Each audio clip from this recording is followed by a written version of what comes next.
Hello there, I'm Antonio Esposito, I'm Italian, MCT, this is my third year. We'll talk about cloud computing programming.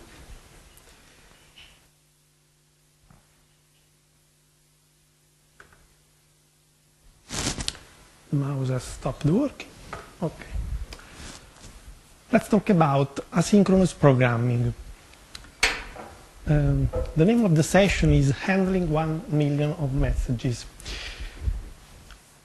There are a lot of architectures about service programming, service architecture and so on.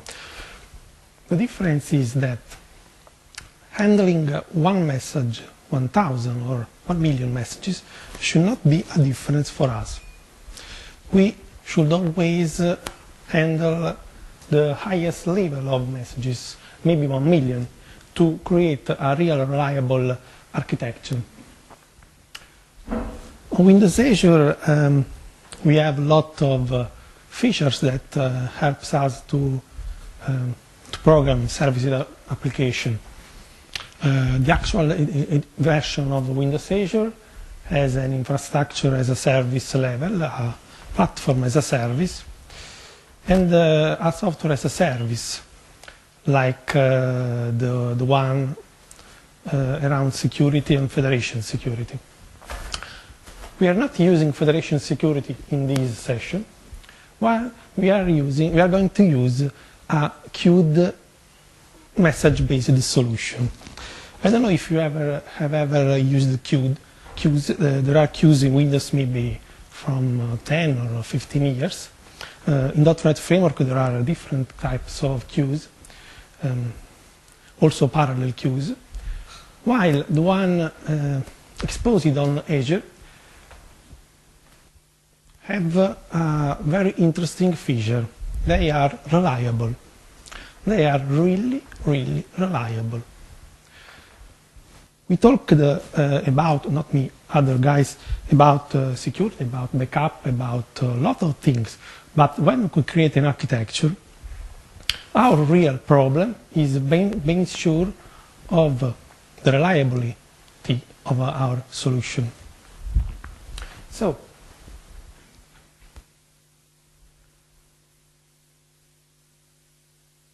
we may have a lot of challenges handling maybe 1 million of messages. Why? The new economy, the one app-based economy, is really more difficult than a classical standard legacy enterprise solution, because we may have to manage a lot of messages tomorrow, while tonight none. That's the standard cloud-based scenario, where we have a lot of system. We can use a platform as a service or an infrastructure as a service solution. It's the same. We have a lot of virtual machine or a lot of application service for us. But the difference that really make us as building a winning solution is our architecture. While we'll see two kind of solutions: a classical multi-layer solution and a new queued solution. Okay, let's see. I hope the mouse is working. Okay, let's see a little.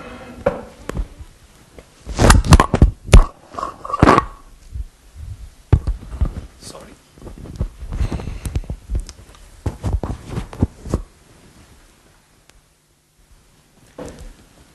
Okay. So,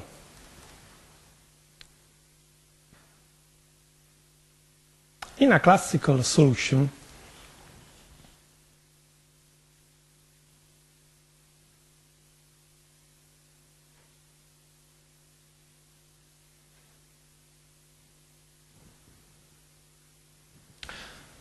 okay, let's make this test scenario. We are creating a order delivery service or solution. We have to expose it as web service, save our data, and then call another web service of a vendor. The solution standard, number one, is using WCF, maybe the cloud services of Windows Azure, that are really powerful.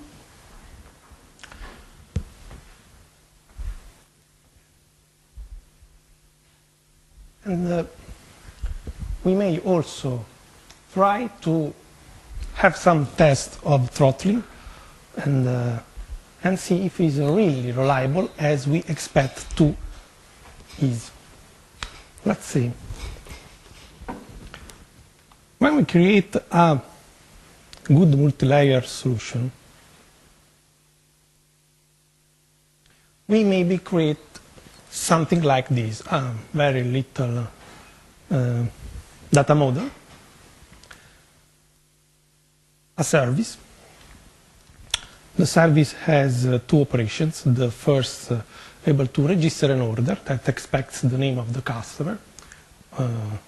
It's very simple. And the detail for the order. We create the database if it not exists. We do some little and easy validation. We register the order on our database. And at the end, we give the result to the client. That's a standard solution. The client is able to call the service in a single-threaded manner and in a multi-threaded manner. If I create, if I start, let's see if the service is working rightly. Okay, the service is online. I go on the client. I create a client proxy, I create a request. I expect a confirmation.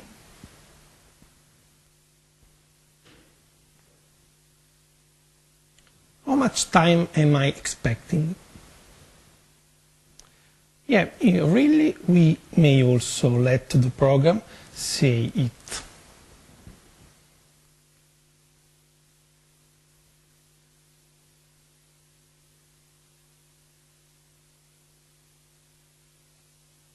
Okay, we managed to have an order maybe in 8 and something seconds. Okay, but the solution is on the cloud. That's our classical and standard response. So we are able to scale with more power and to handle more messages. Yeah, 10 messages.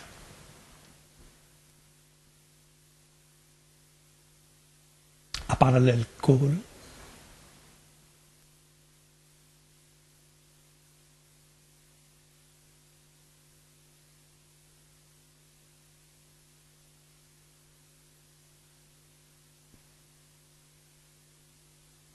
Okay, less than 20 seconds for 10 messages.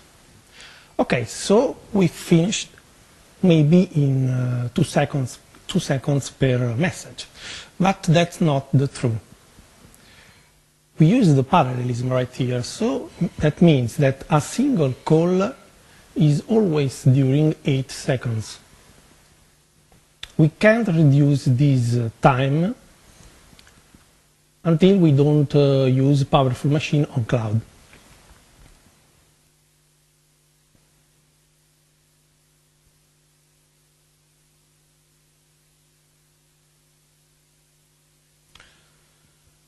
Okay. What happens if we have a lot of requests on the same server? Usually, as we can see, the more time the operation spend, the more chance we have to lose our reliability of the solution. That's because there are timeouts time,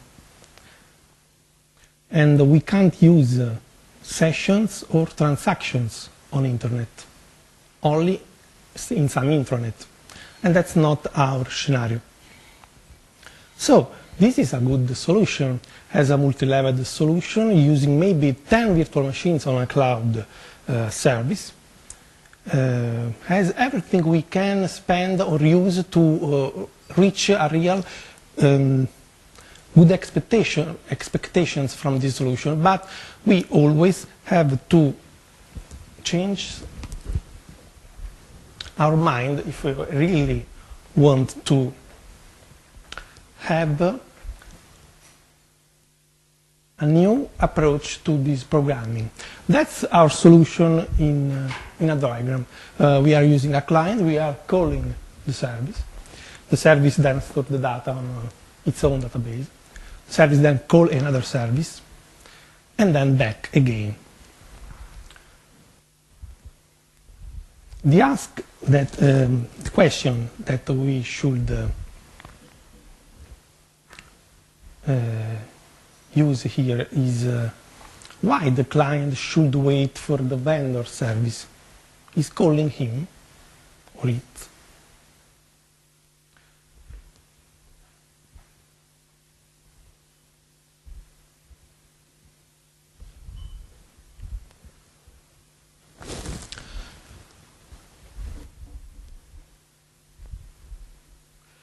And another question is why we are unaware of what is happening.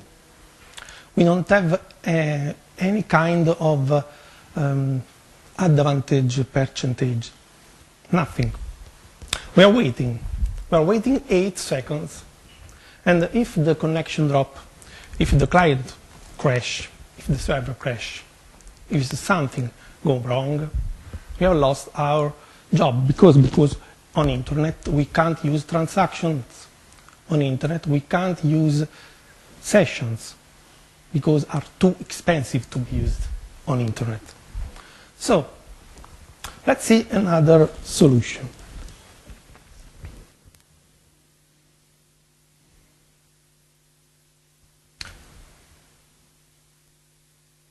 We could create a solution like this. We could have a request to the service and a async request, so we don't wait for the service. The service will save the message on a queue.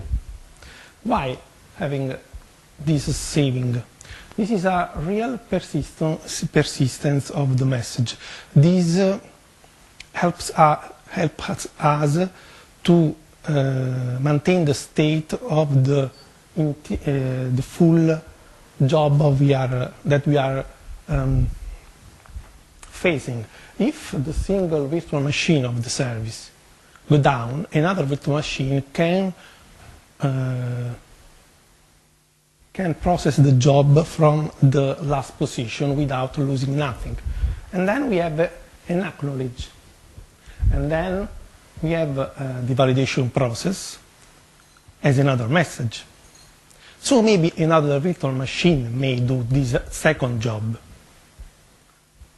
And then another acknowledge.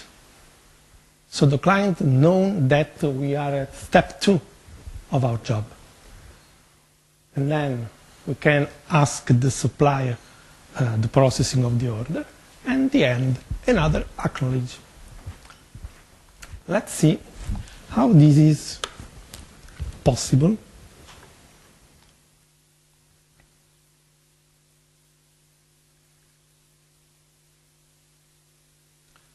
That's the supplier level service that is a really simple service. Okay, that's the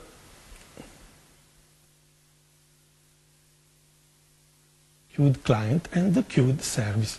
The difference is that the service knows about the state of the job. The service knows about if the message, the order is being validated and the result is being confirmed and the result. And then we use a queue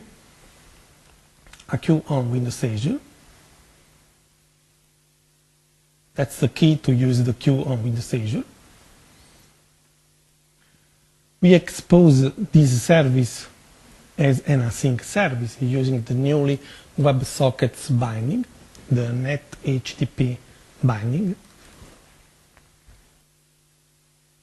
The configuration is really not difficult than the other. We can expose a single operation to the client or register order task. And then we create a callback contract to call back the client for the 3 acknowledges messages. The first, okay, I received your message. Yes, I validated your message and that's the result. Yes, I confirmed your message on the supplier web service and that's the result.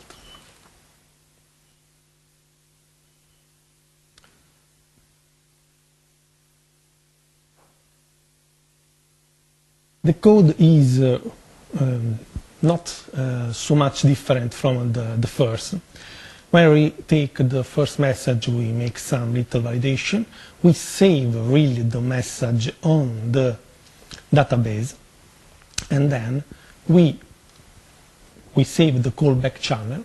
So we ask to the client a channel to connect back to him, and then we create a connection to the queue, and we save the ID, the identifier of the message. We don't need to save all the message on the queue because the message is in our database, is in our data model. So it's enough the identifier. The correlation ID is really, really important because if the more clients use the same service, we should be able to respond the right messages to the right client. Obviously, this may be based on the authentication. Here is a simple one. What happened on another thread on the same service? We could use a worker role in a cloud solution. We are using a simple thread here. Always we create a client on a connection to the queue. We take some messages from the queue, 4, and we process the messages in a parallel form. So we may obviously check the identifier, put back the message if it's not our message, and process our job. Let's see the client that is a little more powerful, because this time is in Windows 8 Modern UI application. If I ask for 10 messages, that's what happened.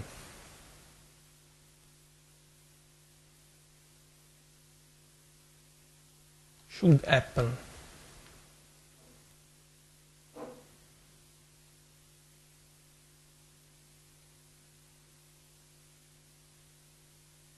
Maybe not happen.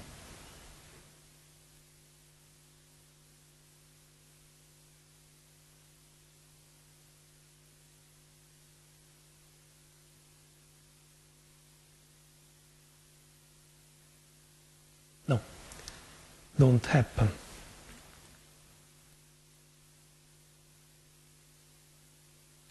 I restart the IIS Express. Okay, the service is on.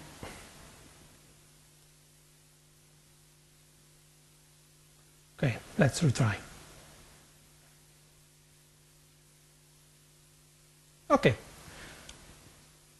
The messages are flowing up and down from the service. Those are I can ask for other 10 messages, another 10. It's so fast that the validation process happens in maybe 1 second. Receive is the first status, validation is the second, and confirm is the third, but okay, that's a confirmation. That's a confirmation.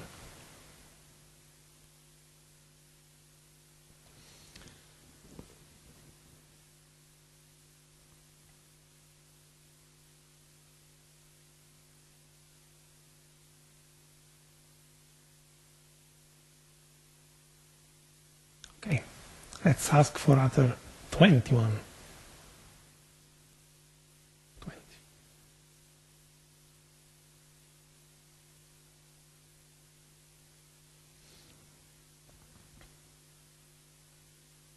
Okay, we have an idea of what is happening, no?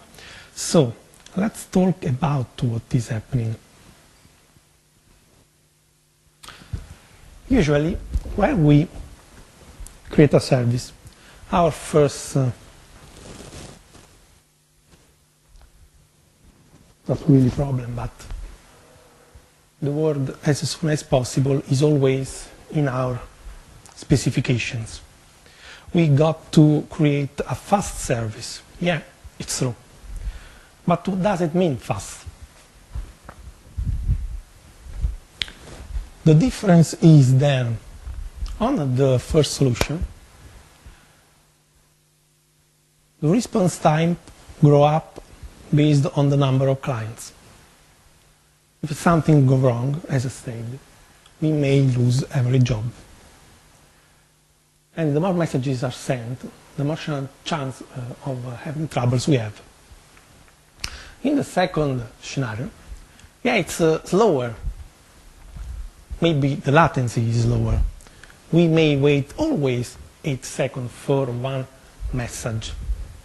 One message processing, the first scenario, 8 seconds for one full message processing.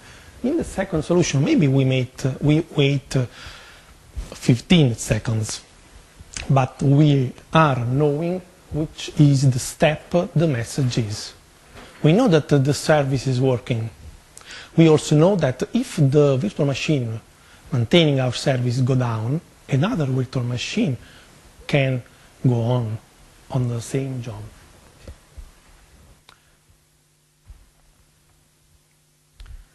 And what happens if a lot of messages are sent to the second solution? It simply becomes slower. It will never go down, never. Because the queue on Windows Azure is really reliable. It's a cloud queue.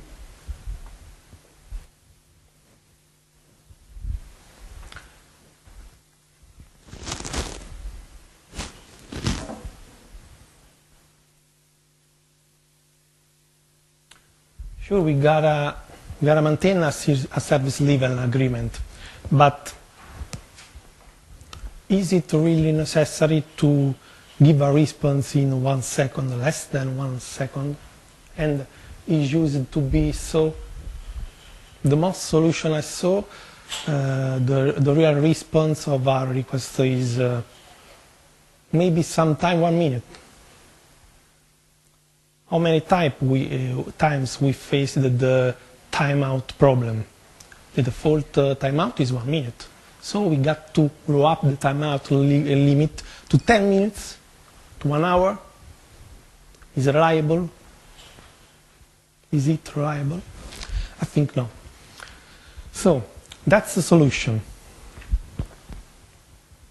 I think that's the solution. Maybe I'm wrong. Okay. The demo is end. So for every question, I'm here. Thank you.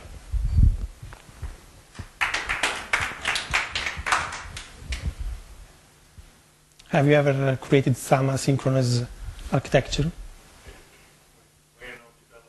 No? Okay. No. Is more reliable, do you think? Is it? I think, yeah. Loss of connection is evident. Nice. Yeah. You may handle 1 million messages. It depends on how many virtual machines are you using. But you can never lose one of the 1 million messages. While in the first solution, you may use 100 virtual machines to handle 1 million messages in the 1 minute timeout. because you got to handle the messages in the 1 minute timeout. That's the difference. Okay, thank you again.